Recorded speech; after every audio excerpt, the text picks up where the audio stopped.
穿越修仙界，我如履薄冰，好不容易混成了顶级宗门的宗主，本以为从此仙途坦荡，可谁能想到，不到1年，外界妖潮便倾巢而下，宗门危在旦夕。难道我的长生梦今天就要到此为止了吗？不，我绝不认命！今日招徒大典，青云宗的苏清舟提前2月不请自来。他来做什么？不清楚。现在人被秦长老他们按着在望云台喝酒，我总觉得这个人不太对劲。懂了。所以你想让我去杀了他？我操！别！李师兄，你这杀心怎么这么重？我只是猜测他有问题，直接杀人灭口也太过了吧？那你想让我做什么？我需要你把他弄晕，带到我面前，绝对不能让他清醒着看见我，但要确保他活着，能做到吗？我去探探。来，苏长老，干了这坛真酿。秦长老，不能再喝了。这他妈根本不是普通的灵酒，入腹之后灵力运转，变得黏黏糊糊，越化解越晕。这几个老狐狸轮番上阵，往死里灌我啊！苏某收了你们的灵石，总得干活看看新弟子啊，不然怎么对得起何须宗？既然苏长老想看，那我们正好有几个拿不准的苗子，请苏长老长长眼。丹水灵根还不错，送去学术法吧。木水火3灵根，这孩子灵性不错，去炼丹吧。就这，看来这苏清舟的眼光根本没有比白晨强上多少啊！以后真的不用再请他来了。走，去我玄顶峰看弟子，去我天眼峰喝酒。天了，连个下脚菜都没有！何须宗这帮混蛋轮换着灌我酒。苏某，门内还有事，先行一步了，剩下的弟子大考再说。苏长老，再喝点儿。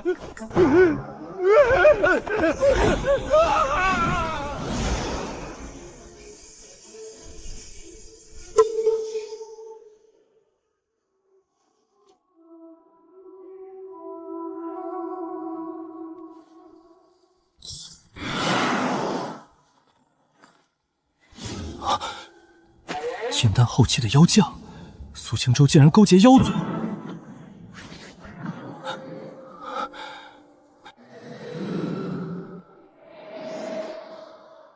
如何？见到那个人了没有？只来得及看出那个新峰主是筑基1层。何须宗那群老狐狸把我按在望云台上喝了5天酒，防贼一样防着我。这白晨极大可能是个幌子，不管练出极境青玉丹的人是不是他，这人定然藏在何须宗，跑不了。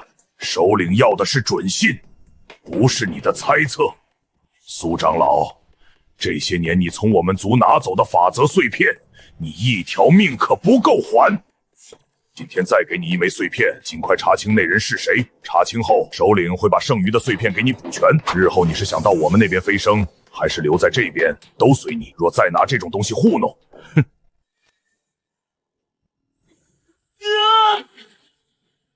哼！谁？这是林烈的建议，他筑基就能杀金丹后期，现在金丹了，留在这只有死。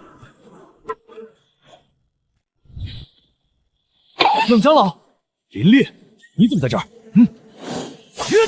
藏得挺深，但今晚你逃不掉。白晨要活的，收了力，只用了30%。玄水遁！林烈，何须宗号称正道，就是如此滥杀无辜的吗？玄冰遁！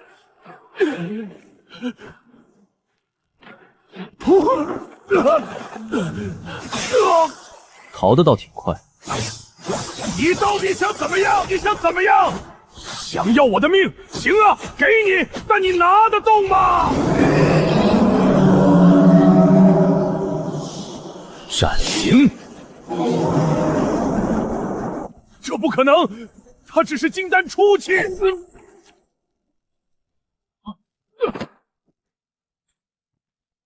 还有气，若非白风主要活口偏了半寸，你是死人。反正只说要活的，要口气就行。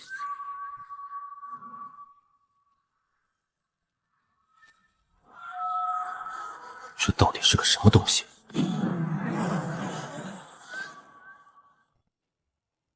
冷长老，那妖将跑了！老子都特么的把他砍成这样了，这畜生藏了空间神通，燃烧修为跑了！他娘的！勾结妖族，留他性命作甚！宰了吧！白风主需要他活着带回去。你来这儿是白风主的意思？白风主心思竟然如此细腻，能提前察觉到苏青州不对劲，派人盯着他，还能考虑到要留活口回来拷问，这心思太缜密了。还好他让你来了，不然我刚才一剑宰了这狗东西，岂不是坏了白风主极其宏大的计划？白晨是这个意思，他当时不是被吓得半死，让我随便打晕带回去的。冷长老，这是什么东西？这方世界已经破碎了，原本完整的法则自然也碎了。修者到了元婴期，修的就不再是灵力，而是对天地法则的体悟。可如今剑谱已成了废墟里的碎片，你看不到全貌，如何修炼？那如何结婴？温若恒长老此前又是如何结婴的？有2个办法，其一，找上古大能留下的洞天福地，那里还保留着相对完整的法则。温长老去年就是去了苍梧天尊的洞府，闭关体悟才成功结婴，但那地方每10年才开一次。其二，便是炼化这法则碎片，用极其残忍的秘法，从死去的元婴修士身上强行提取他的法则。要多少片才能结婴？最少10片。若是有大能洞府可用，苏青州为何还要勾结妖族用这碎片？哼，他怕是担心被打上玄苍大陆的烙印，不敢去吧？在哪方世界结婴，就会打上哪方的烙印，必须在此地飞升。可我们这大陆已经残破，无法飞升。这狗东西是不愿等死，才投奔了妖族，想借妖族的世界飞升。但他特妈也不动脑子想想，妖族来抢夺资源，就是把我们当成食物和资源，又岂会让他真的飞升？等他没利用价值了，定要被抽皮剥筋，榨干最后一滴血，被人卖了还要帮着数钱，蠢货！妖族跑了，后面还不知会出什么乱子。走，回去报给萧峰主，看看怎么处理。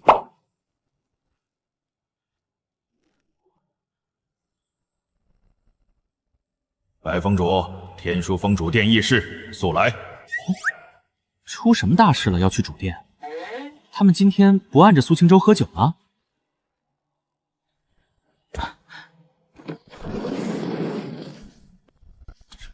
弟子白晨见过诸位师伯长老。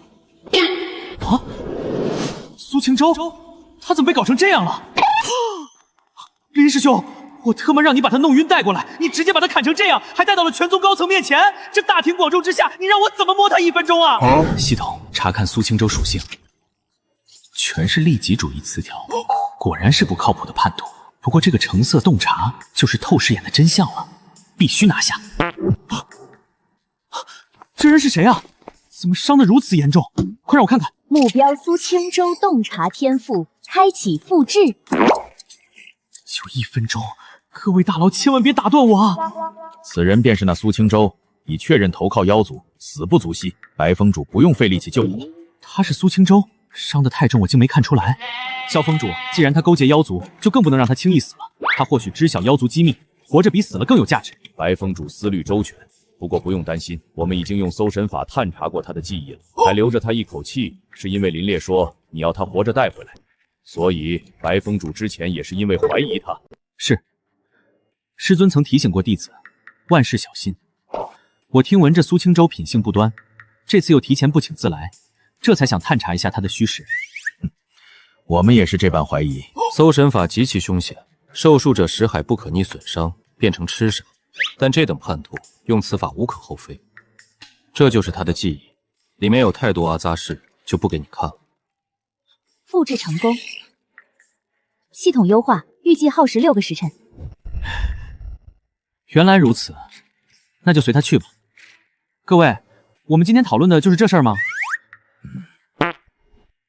已经讨论完了，没事了。就是听林烈说你要他活着，叫你来看看。现在知道大家顾虑一样，就没事了。苏青州的记忆已提取，我们会有针对性部署。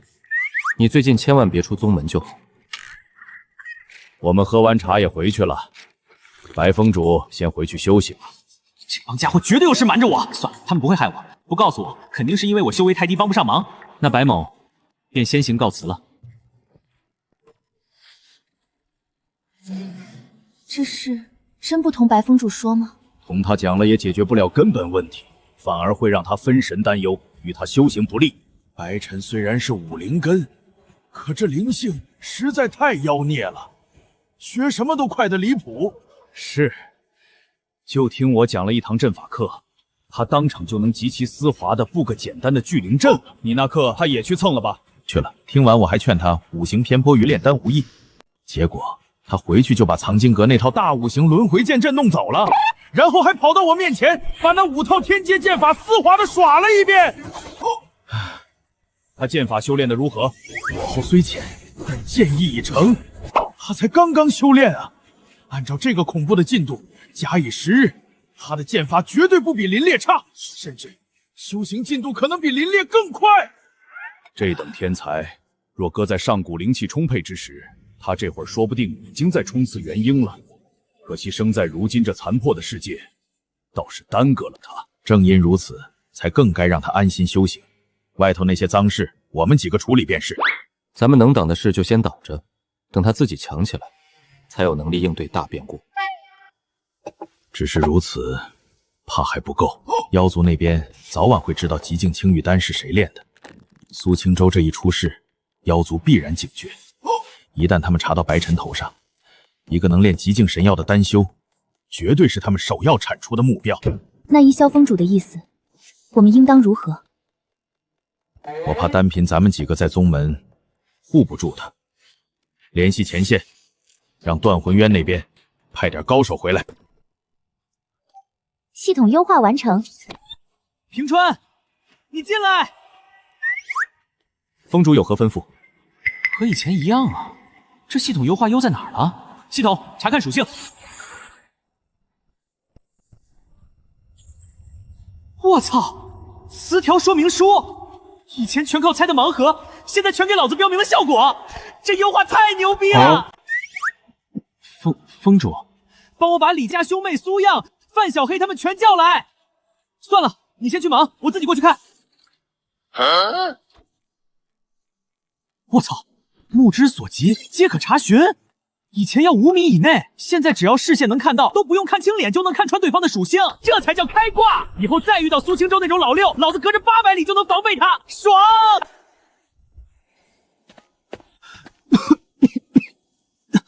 见过峰主，你坐，我就过来看看你，不用管我。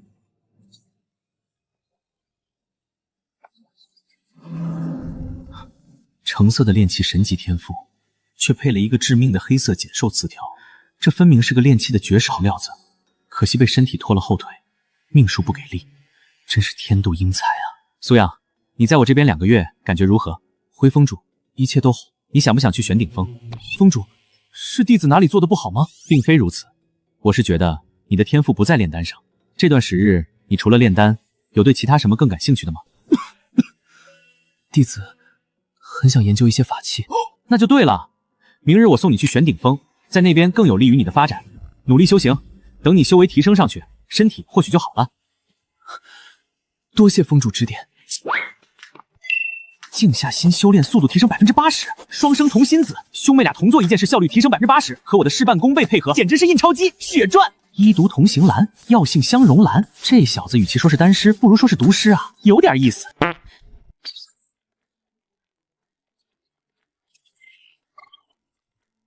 我操！别人自曝是有意为之，他这个可能自己都不知道啥时候就炸了。这他妈是个行走的定时弹啊！峰主，弟子是有什么不对吗？没事没事，修炼这回事啊，千万急不得。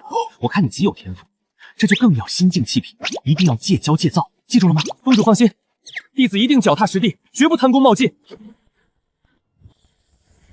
啊！何须宗最高传讯，九霄剑令，何须宗昭告天下，青云宗长老苏青州暗中勾连域外妖族，苏青州已伏诛，尸体及记忆碎片已送往青云宗，望同道共鉴之日，踢之。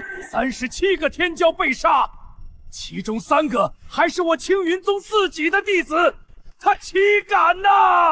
他在我青云宗几十年，我们竟毫无察觉。恕子而感。传我令，苏青州一族，凡3代以内血亲，无论知情与否，一律当场诛杀。苏家祖宅夷为平地，3日内办完。人族当同心戮力，共御外患。但凡沾了人间2字，便与我人族不共戴天。是，杀得好！人间比妖更可恨。苏家3代血亲一并废去，青云宗这处置倒是没让人失望。传我令，天罡门所有与外宗有过来往的弟子，一律重新审查背景。若与苏家有勾连者，主动交代可从轻发落；若被查实，下场同苏家。37名天骄陨落，这里面有5个是我玄水宫的弟子。当年我们都以为是妖族运气好，如今才知道，原来是有人在背后递刀。青云宗给了天下人一个交代，我玄水宫也要给自己一个交代。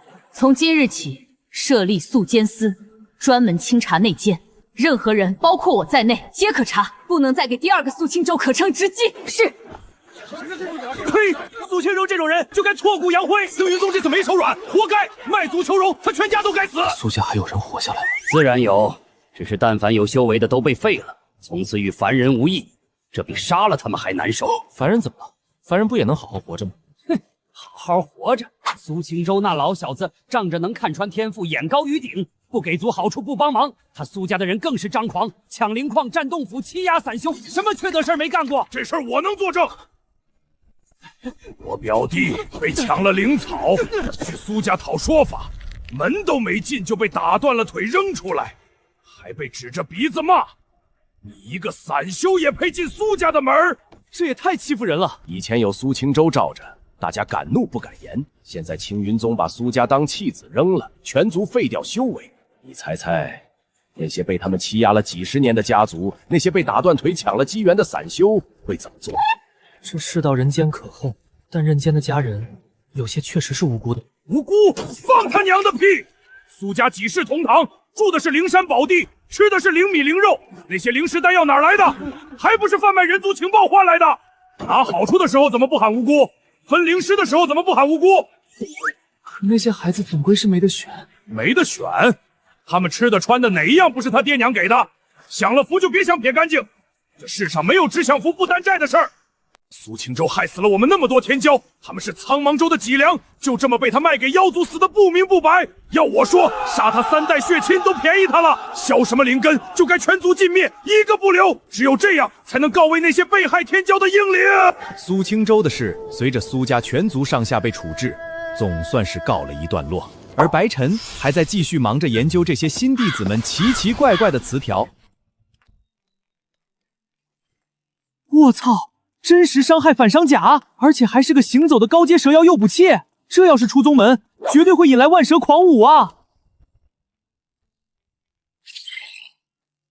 好家伙，天生为刺客量身定做的词条啊！妈耶，纯纯的病娇啊！惹不起，惹不起，赶紧溜！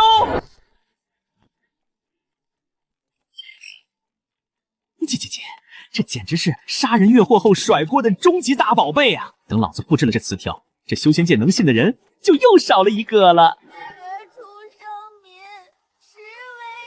秦长老在干什么？不教剑法，改开私塾了？可阴可私。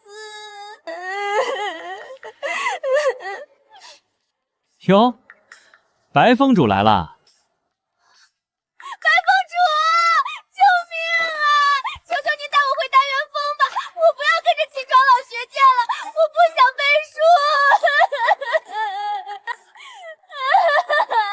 秦长老，这到底怎么回事啊？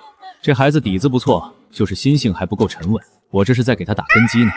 打根基不应该是修炼引气功法吗？怎么改背书了？我来凌霄峰这么久，一天剑都没摸过，天天就是背书，背完诗经背离骚，背完离骚背论语。我又不去考状元，干什么背这么多书啊？你这孩子怎么就不明白呢？白风主说你与我的道途相合，我的道就是吟诗作对，以诗入剑。你不先学会作诗，如何能学会我的剑意？这都是为你好啊！不是，秦长老，你等一下。怎么了？你不会一直以为自己战斗力强，是因为每次战斗前都要作诗的缘故吧？不然呢？作诗那是你的爱好，它没有战斗力加成啊！你战斗力强是因为你是酒仙之体，喝酒之后才会爆发战力。我让他跟着你，是因为他是酿酒大师，你们俩一个酿酒，一个喝酒，绝配！你让他背什么诗啊？酒仙之体，不是作诗？秦西周之前也没跟我提过这茬啊！你战力都强成这样了，他还敢跟你废话？你自己想想，你哪次打架之前没喝酒？我也每次都作诗了呢。不然你下次只做事不喝酒试试呢？丫头，你酿酒很厉害。我家是酿酒的，我从小泡在酒坛子里长大，8岁就能独立酿出1整坛。来，这个我们可要好好探讨一番了。这都什么事啊？马上要外门大考了，吕师兄他们不知道准备的怎么样了。嘿，白风主来了。白风主最近可忙坏了吧？可不是嘛，刚忙完招徒大典，马上又到了外门大考了。哥们几个准备的怎么样啊？还用准备？我等这一天可等了整整1年了。去年被那帮孙子揍得满地找牙，今年终于轮到我们揍别人了。这回非得让那些新来的小崽子们好好尝尝拳头的滋味。对，去年挨揍的憋屈劲儿，我现在想起来还牙痒痒。今年，这是我们何须宗的传承，我们定然要传好了。大家都注意点，先打嘴，再打腿，确保他们不能认输，不能跑是第一位。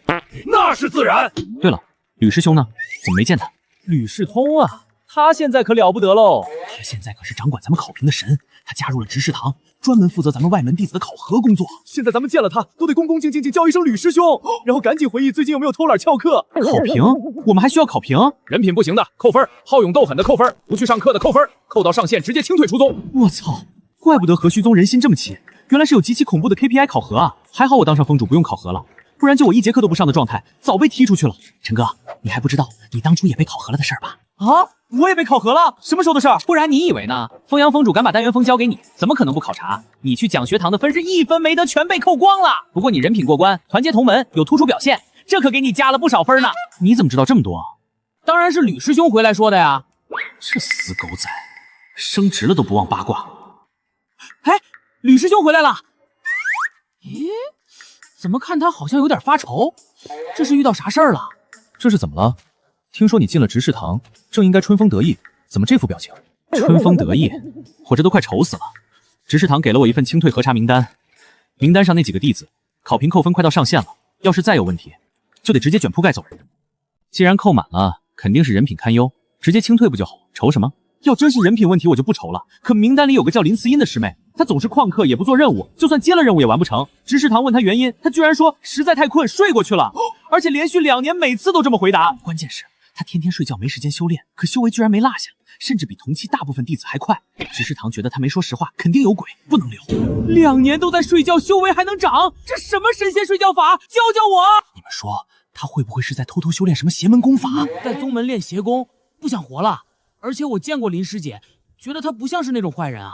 你看着谁都不像坏人。之前被清退出去的那个楚元明，你也觉得不像坏人，可他特么偷换了陈哥给你的助气丹还不承认。还有这事儿？你他妈到现在还想替那家伙遮掩呢？我给他遮掩啥呀？就不能是我不好意思讲啊？我他妈不嫌丢人的呀！陈哥给了我完美助气丹，我想显摆。那楚元明凑过来看了好几次，结果这孙子缺德，用刀在下品助气丹上刻了几道假纹路，把我的药给换了。等我发现时，他早卖去访视了。这孙子，哼！执事堂一查，这孙子借钱不还，做任务偷懒还抢功，虽然事儿都不大，但加在一起恶心死人。现在已经被清退了。人被清退就好，别气了。所以你觉得林慈音人品没问题，罪不至被清退？我跟他打过几次交道，他乖乖巧巧的，一点都不像偷奸耍滑、心思不纯的人。我是怕冤枉了他。白师兄，最近宗门都传你极其会看弟子，比苏清舟都不差分毫，能不能请你帮我看看他到底是哪里出了问题？天天睡觉还能长修为？如果真有问题，肯定不会表现得这么明显。如果他不是故意的，那这绝对是个极品的罕见词条啊！既然吕师兄开口了，那我们就过去看看吧。带路。好嘞，他的木屋在那个方向，现在估计还在睡呢。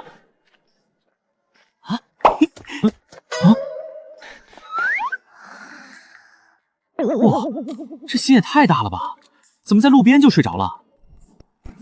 睡满20个小时就能升级，这是什么让人嫉妒的做梦流外挂？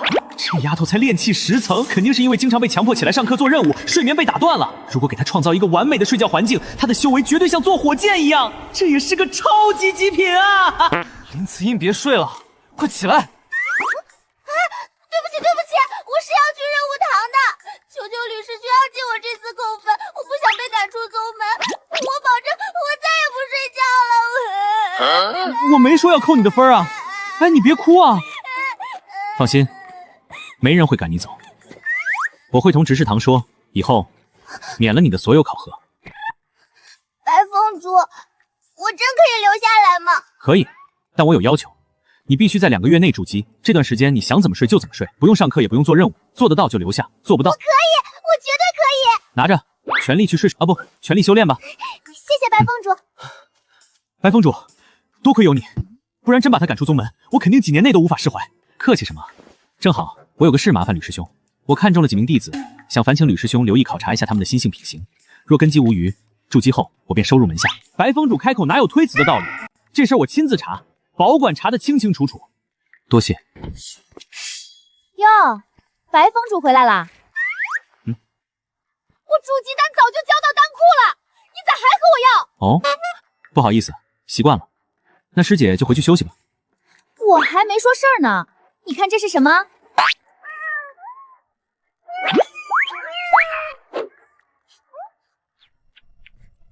怎么样，羡慕吧？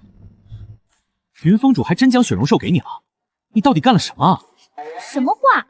云峰主之前答应我了，还能骗我不成？你快帮我看看我家小丸子天赋如何？我是看人天赋的，怎么可能看得了灵兽？人都能看，灵兽怎么不行了？他不也有能力吗？好像是这么个道理。我操！灵兽居然真的也有天赋词条，能复制。如果灵兽能复制，那妖族呢？要是能把妖族的词条复制过来，我都有点迫不及待想见见妖族了啊！这只雪容兽的天赋是极品。我运气真好，姐姐爱死你们啦！这个气息是许师兄突破了，终于可以去断魂园杀妖族了。行吧，恭喜武师兄结丹。确实去断魂园驻守也挺好的。什么叫驻守？不是去杀敌吗？断魂园怎么了？断魂园暂时平定了，妖族被封印，一时半会儿不会有大事了。我他妈疯狂闭关大半年，就为了早点去杀敌报仇，结果现在告诉我平定了。平定了？那林烈也回来了吧？他现在干什么呢？他天天打仗，肯定没我修炼快。只要我赢了他，这关就没白闭。他不会是死了吧？没有，林师兄活得好好的。他1个月前就结丹了，昨天已经出发去天烈峡了。什么？他又比我快一步去天烈峡了！许成，恭喜你了。多谢二位。峰主，断魂渊暂时暂平，各宗门难得空闲，这几日陆续递了帖子过来，说是想上门交流炼丹心得。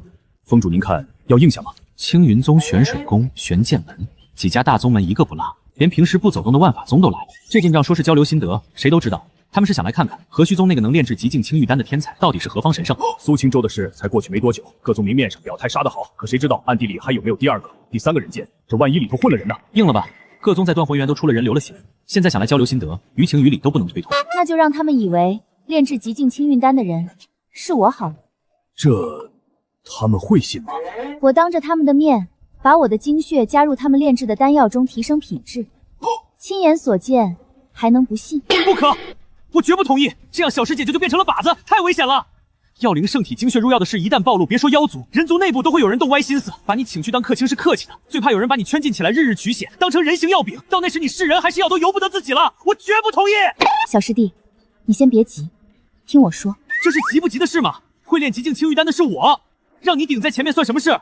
我13层筑基，资质有限，就算给我时间，这辈子最多也就是14层。等我到金丹，妖族的事说不定早平了，而我只要待在宗门不出门，又能出什么事？难道还有人能打进何须宗来抢人？天烈峡那边，师尊至今未归，情况比我们想的棘手得多。那边说不定还需要你过去帮师尊一把，所以我希望你能更快晋级，让这些目光转到我身上。等你到了金丹，才有机会顺利抵达天烈峡，而不被人盯上。秦婉说的有道理，我同意了。这事我不同意。峰主，这不是意气用事的时候。极境青玉丹扭转了战局，他们岂能不眼红？哪怕他们不想出卖你，我们也不敢赌。与其让他们乱猜，不如给他们一个极其确定的答案。我同意，主动权握在自己手里，总好过被人牵着走。这事儿就这么定了，老夫这就去执事堂和巡防司把事儿定下来。宋长老，常长老可以给许成申请个长老当当吗？好主意，峰主觉得呢？申请便是，但我们也先回去了，告辞。你这是什么表情？我又不是去送死。这事儿总要有人站出来，不是我就是别人，没人比我当这个诱饵更有说服力。但这也不是让你替我挡明枪暗箭的理由。那什么才是理由？小师弟，这不是你一个人的事。你炼丹比我强，修炼比我强，扭转断魂渊的极境清运丹，除了你没人能炼出来。你活着比我活着更重要，所以请万望保重。小师姐，小师姐，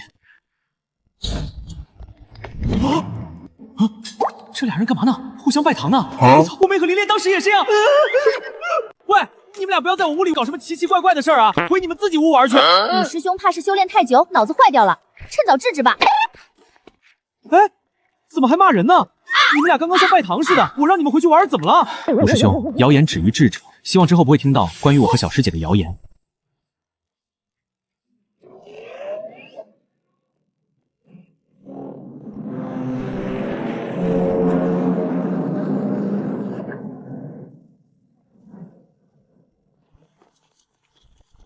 这是青云宗百草峰峰主王尊，2条炼丹词条，还有创新能力，这领头不错。王峰主远道而来，一路辛苦。白峰主客气，早听闻丹元峰换了年轻峰主，今日一见，当真后生可畏。风阳是真疯了吧？把峰主之位交给一个才刚筑基1层的毛头小子，这绝不对劲。难道是在隐藏什么？王峰主一路辛苦，路上可还顺利啊？很顺利，已经许久没有过这样轻松的感觉了。何须宗也太客气了，不就是个丹道交流吗？怎么将几位长老全都惊动了？难得几大宗门凑在一起，我们几个老家伙自然也想凑凑热闹。王峰主不会连这点面子都不给吧？常长老折煞我等了。王峰主，前殿备了薄茶，请。何须宗防得这么严实，看来那位筑基1层的年轻峰主绝对是放在明面上的靶子。何须宗真正想护的，8成是那个女弟子，极境清运丹肯定是他炼的，也不能怪人家，毕竟那个人间的事才刚发生，人家防着我们青云宗也合情合理啊。可看出些什么？王峰主的炼丹天赋不错，就这，他应该没什么问题。哟，富婆啊，记下来。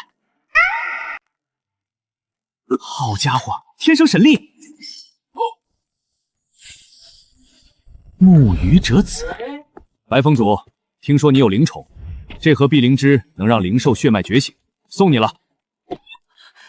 多谢吉峰主，您真是个大好人。这就是各宗最拿得出手的丹修，除了王尊有2个蓝色丹道词条，其他人最多就是个绿色的丹道词条，有的连绿都没有。还真是修炼天赋一个比一个逆天，炼丹天赋一个比一个拉垮。怪不得断魂渊瘴气爆发，他们全等着何须宗救命，他们是真不行啊！看来这帮人来交流根本不是什么阴谋诡计，纯粹就是菜，想来提升一下那惨不忍睹的炼丹水平罢了。诸位远道而来，一路辛苦，薄茶一杯，请。这次交流会能办起来，多亏了何须宗。去年断魂渊瘴气爆发，若不是贵宗提供完美清玉丹，妖族怕是已经打出断魂渊，在苍茫州肆虐了。是啊，若不是何须宗，我们苍茫州怕是已经陷入水深火热了。所以我们这次来，就是想向贵宗讨教一二，若能集各宗所长，将人族丹药品质提上去，日后面对妖族也多几分底气。王峰主说的是，我可以安排韩中平长老讲几节课，大家可以听听看。不，讲课不太合适，你讲我听。听得懂听不懂是一回事，回去能不能练出来又是另一回事啊！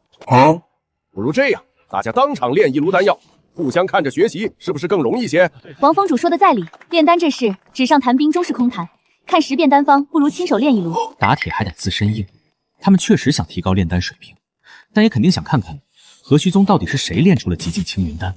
换作是我也好奇。我也觉得王峰主提议甚好，咱们是交流，不是比高低，重在互相学习。大家觉得呢？既是交流，不如就从最基础的1阶筑气丹开始吧。那烦请众长老们随我一步炼丹室。那青云宗就先来抛个砖，陈燕，你去吧。我操！丹道奇图，虽然这绿词条能让他炼1阶丹药无毒，2阶就原形毕露了。他真正的神技是那个蓝色的废毒啊！去当个炼器师才是正途啊！苏青州这野生鉴定师的眼光也太差了吧！给自己宗门看弟子都能看成这样。等等，也许他是故意的。人间不想让人族发展起来，也说得过去。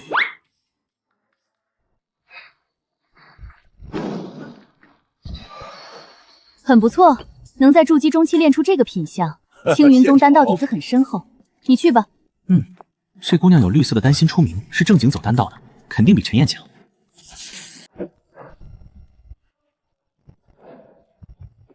不错，回来吧。论苍茫，周的丹道翘楚，还得看何须宗丹元峰。白峰主，可否赏脸露一手，也让我等开开眼界？诸位刚刚都让弟子上来炼制了一炉，那我也叫弟子来试试吧。平川，去把王然叫来。是。白峰主这么年轻也有弟子，他自己才筑基1层。炼一炉筑气丹看看。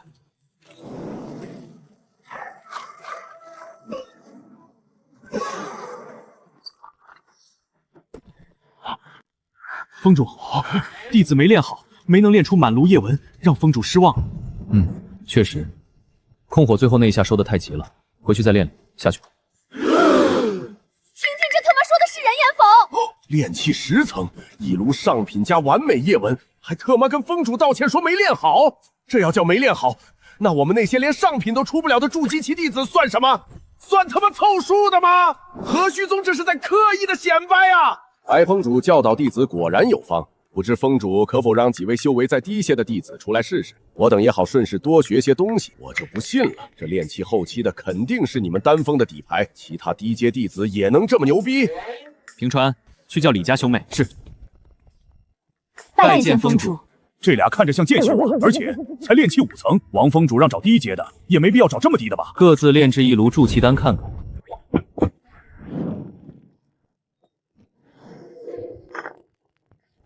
属性偏颇的剑修，炼气5层，居然能炼出上品加完美的丹药，这他妈到底是什么妖孽天才？你们俩用同一个炉子再炼一次试试。同炉炼制，那是高阶丹师才敢尝试的手法，对默契和控火要求极高。他们才炼气5层，行吗？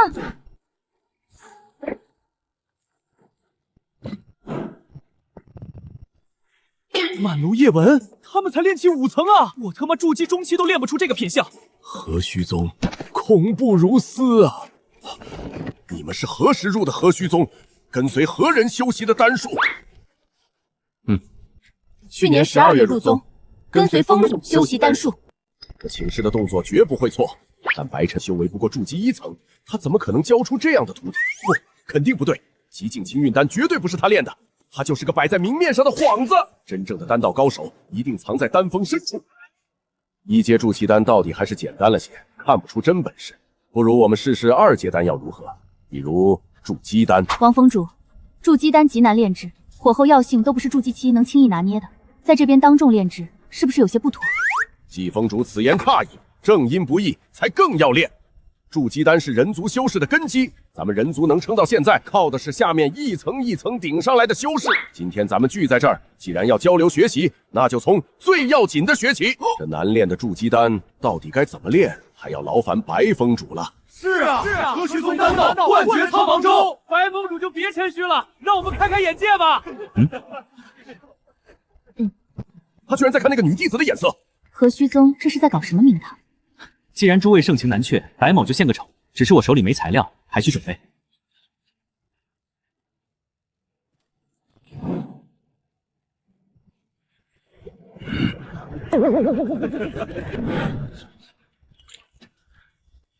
这手法，别说比不上刚才那3个炼气期弟子，连我青云宗随便一个筑基期都不如啊！风阳是眼瞎了吗？把峰主之位传给这种人？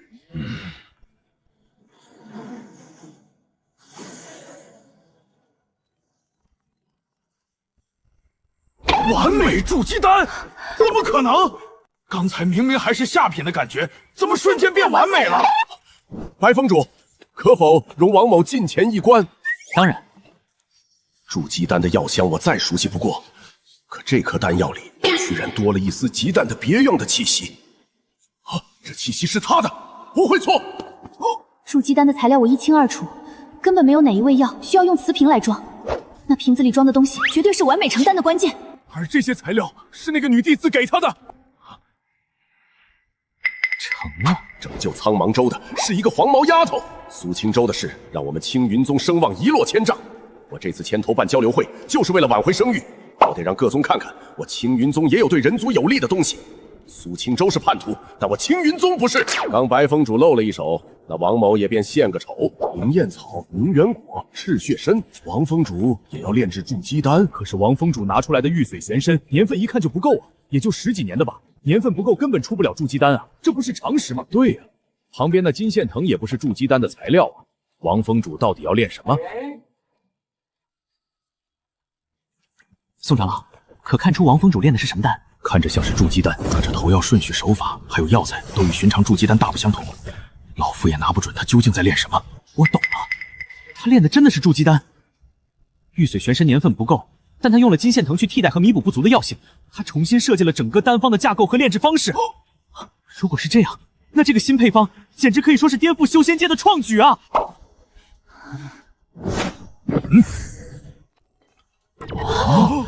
这怎么会是下品？堂堂青云宗一峰之主，竟然当众炼出了下品筑基丹，这不是丢人现眼吗？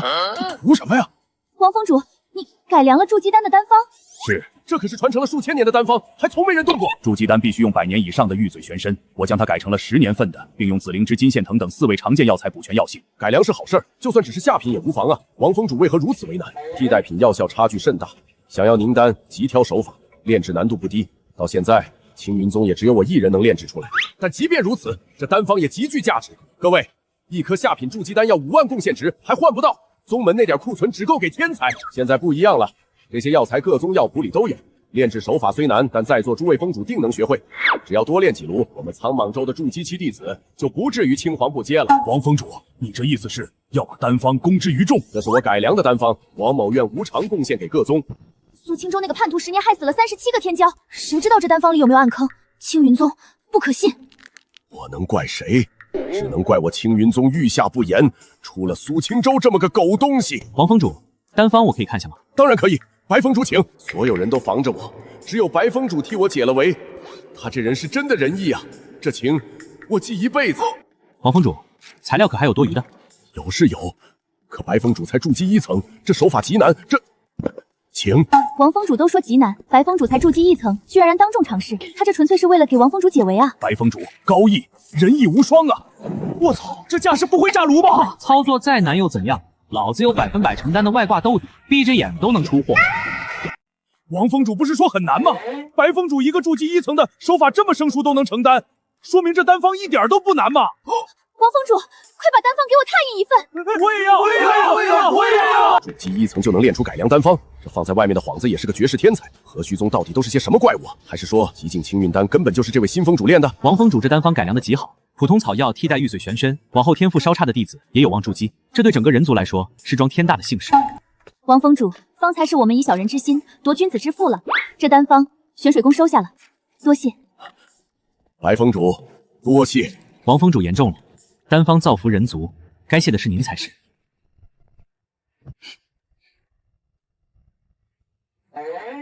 小师姐这是做什么？说好了让他们以为是我炼制的极境青运丹，你又跳出来做什么？你是仅怕别人不知道你是天才，把视线转移到你身上。你想，我是天才，你也是，他们肯定拿不准极境青玉丹到底是谁炼的。消息越多，他们越糊涂，就越不好下手。你说是不是这个理？好了，快走吧，他们都要走没影了。这小子压根就没想让我一个人扛。前面就是淡元峰的讲学堂了，诸位可以一观。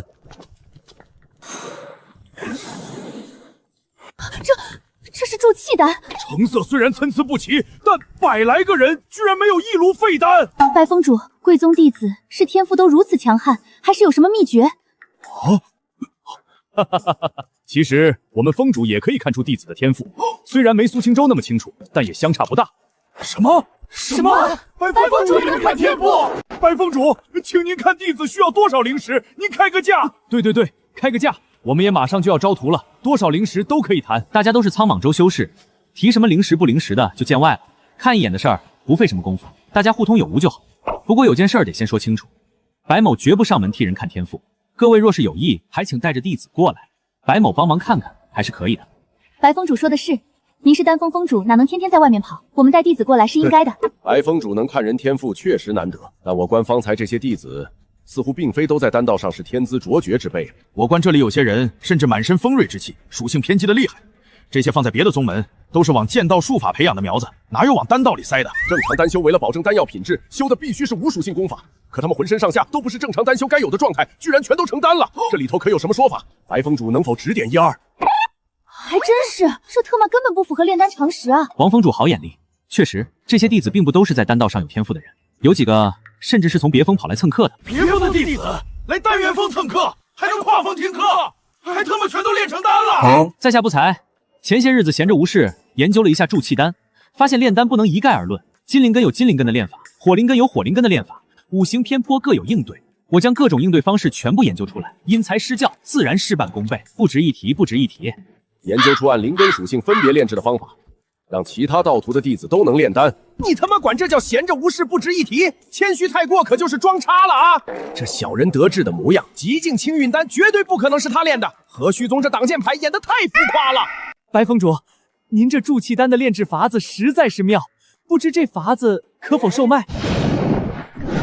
对呀，这特么是能让宗门代代相传，让所有废物弟子都能炼丹的立宗之本啊！有了它，何愁后继无人？白峰主，我们天罡门也需要，多少灵石您开价？玄水宫也是此意，请白峰主开价。诸位不提，我也有意要公开。这是我们峰主总结的筑气丹炼制详解，按灵根属性、五行偏颇分门别类，一一做出了详解。诸位拿回去，照着教导弟子即可。这么轻易就拿出来，估计就是寥寥数语，最后还是得靠弟子自己去悟吧。写这么细！白峰主，这等极其珍贵的镇派之宝，真不要零食。王峰主已将改良丹方倾囊相授，造福苍茫州，何须宗岂敢藏私？这次交流本就是为集各宗所长，若能让人族多出几位丹师，便是这详解最大的价值。至于灵石，在人族存亡面前，不值一提。白峰主胸襟如海，王某心服口服。今日何须宗之恩，青云宗记下了。玄水宫亦然，何须宗这份惠泽苍茫州的恩义，我们定牢记于心。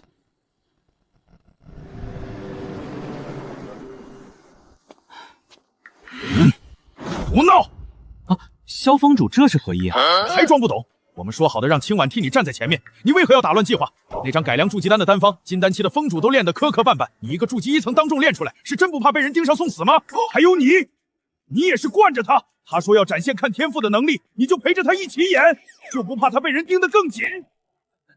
这莫峰主莫恼，这事儿是我要求宋长老配合的，我是峰主，他怎好拒绝呢？到底有什么打算？他能有什么打算？现在好了，各宗肯定都注意到他了，哪怕不知道他会练极境青玉丹，就凭他这越级炼丹和看人天赋的本事，也够成为被暗杀的目标了。太冲动了！诸位前辈也莫要慌张。这事儿本就是我的责任，怎能让小师姐一直替我背锅？而且虚虚实实，妖族也摸不清到底谁才是真正的天才。我会全力晋级，在无法自保前，绝不离开宗门。所以，我还想请各位帮我留意一份分身功法，藏经阁没有？多谢诸位了。你要那鸡肋玩意儿做什么？耗费神识不说，还极其容易被看穿破绽。这个嘛，等我学会了再告诉大家。先帮我找找。罢了，靠人不如靠己。分身功法我们帮你挑。你尽全力晋升便是。复制成功。分念诀，给我冲！这都81道神识了，修为才筑基9层，想结丹还得半年，有点慢。玄阶上品的万象分影术，我专程跑了一趟断魂渊，从军工兑换壳换回来的。多谢萧峰主。这功法弊端很小。但寻常金丹修士施法1个时辰就头疼欲裂，你千万小心，别逞强。你到底准备怎么用？等我学会了，再找您展示。你自己有数就行。万象分影术，玄阶上品，效果：凝聚一具与本体无异的分身，持续1个时辰，具备本体全部天赋及修为。弊端：分身死亡，本体承受神魂撕裂之痛，重则境界跌落，且需休养3个月方可重聚，只能持续1个时辰。这要是派出去干活，走远点，时间到了就消失，还得重新凝练分身，难怪说鸡肋。不过先不管他，试试再说。成功修炼万象分影术，经验入门。分身具备本体的全部天赋和修为，那如果我和分身同时修炼，收回分身时，他的修为会不会汇总到我身上？如果是真的，那可就爽翻了。现在就是。何须引气诀，开。这感觉太奇妙了，两股灵力同时在不同体内流转，就像是在用2台电脑挂同一个游戏账号。测试前经验才是1，现在是1.6了，也就是说，分身修炼的经验真特妈的可以完美汇总给本体。如果一直不间断的这么双开修炼，晋升到10层只要14天，金丹离我不远了。继续练。终于把改良版的筑基丹也刷到完美了。系统，查看详解。我操！这比之前那份筑基丹详解还要多出30%字数啊！之前那份我特妈的抄了2个月，这份要是用手抄，没有3个月想都不要想，真是打印机看了都摇头啊！等等，打印机？镌刻玉简需要金丹期以上极其凝实的神识。虽然我还没到金丹，但我分念诀练到了炉火纯青，神识精度早就不是普通筑基能比的了。试试，刻进去，刻稳，字迹清晰，层层分明，和系统分毫不差。老子这下彻底解放双手了。走，去给宋长老送货。宋长老好雅兴啊！宋长老，看看这个，可以的话尽快交下去吧。封主又总结出新的丹方详解了，这是王封主那份改良的筑基丹丹方，您给他也弄出各属性的详解了？我们连练都还练不明白呢，您这连教科书都印出来了？哎，不值一提，不值一提。老夫活了快100年，还没见过筑基9层就能镌刻玉简的，更何况还能将这新丹方详解到如此精细的地步。封主当真是天纵之资啊，老夫自愧不如。哎呦，宋长老过奖了，过奖了。这份详解还要拜托宋长老尽快交下去。哦，对了，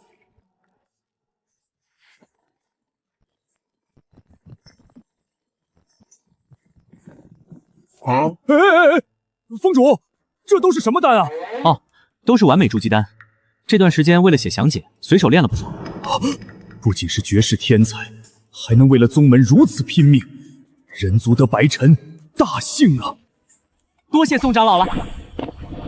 下品筑基丹5万贡献值1颗，中品10万，上品20万，且有价无市。完美筑基丹，何须宗这几千年来根本就没有拿出过完美筑基丹来公开兑换过啊！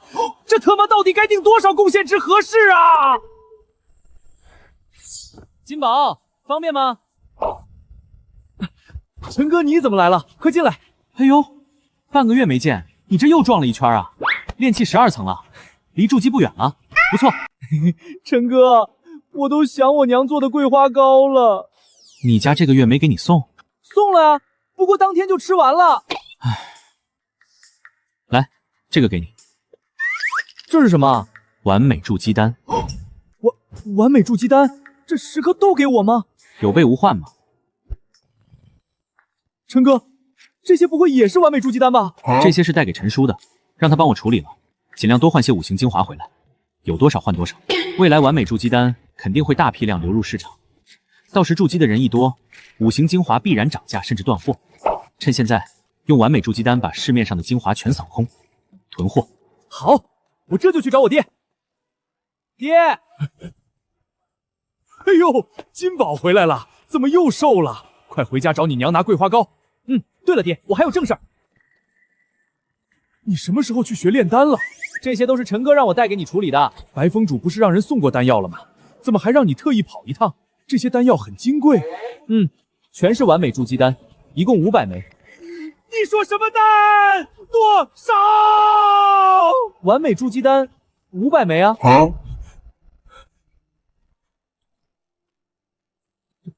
这500枚完美筑基丹都是白风主给的。陈哥说零食无所谓，最好多换些5行精华回来，越多越好。除此外，他还额外给了我10颗有备无患。完美筑基丹无丹毒，可以无限吃，这意味以前卡在炼气期的人，只要丹药够，总能冲上去。但5行精华可就不够了。精华分下中上级4品，低阶精华原本不难得，可一旦筑基丹大批量上市，就算是最低阶的5行精华，也将变得供不应求。白风主这是在防着以后的通货膨胀啊！行，金宝，你回去告诉白风主，就说我知道该怎么做了。这是怎么了？招徒大典都过去了，怎么又热闹成这样了？你不知道，陈记玄铁楼的陈老板从何须宗丹元峰峰主那儿弄回来了一批完美筑基丹。完美筑基丹。对呀，连云城的宋家前天买了一枚，他家那个曾经冲击筑基失败，以为这辈子都废了的天骄宋安然，吃了之后，嘿，直接就成了。真的假的？千真万确。宋家昨天连夜派人来求购，这会儿人就在陈记坐着呢，还有再没实力。禀尊主，玄苍大陆近来天骄数量激增，筑基越级杀妖将炼气炼制完美丹药，断魂渊被镇压，恐与此有关。每个世界在毁灭前，天道都会做最后的挣扎，催生天骄，降下机缘，不过是垂死挣扎罢了。大阵准备的如何了？已经准备过半，36座主城已标记23座，1亿人族骤生也已经布置到位，随时可以开启献祭。各族是何表示？虚空复游族反对献祭空间通道，天狐族主动献出半数子民。天狐族还算识趣，当讲。至于虚空复游族，全族尽灭，一个不留。告诉剩下几族，同意就留下1半血脉，不同意就没存在的必要了。交代下去，让他们尽快开始吧。周石、方和，拿着。之前你们帮我换5星精华，现在我有钱了，这是回馈。多谢陈哥。白师兄，这太贵重了，我们愿为白师兄出生入死。